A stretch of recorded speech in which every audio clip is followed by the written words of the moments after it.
أطيب دجاج مكسيكي ممكن تذوقوه بأسهل طريقة أو بيسمى مكسيكانو. كتير كتير طيب، مجموعة من الخضار، بيناسب أهل الرجيم كتير وبيناسب الناس العاديين اللي بياكلوا كل الأكل. كتير طيب وكتير مفيد وكلياته خضرة، ورائع رائع جدا جدا جدا.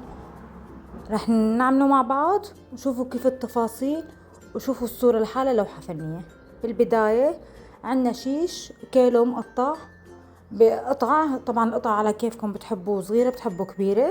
بعد ما تنحمس شوي بحط لها البصل كان تدوب معاها، بحمصن كتير كتير منيح.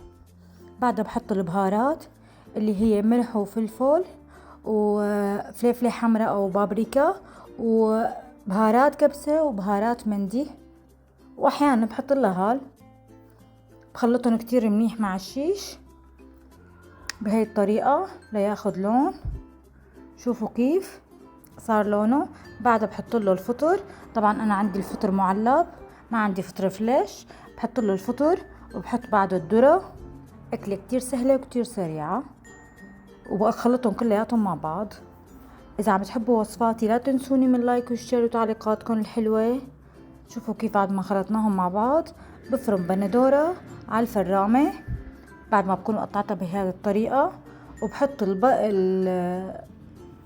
الجزر.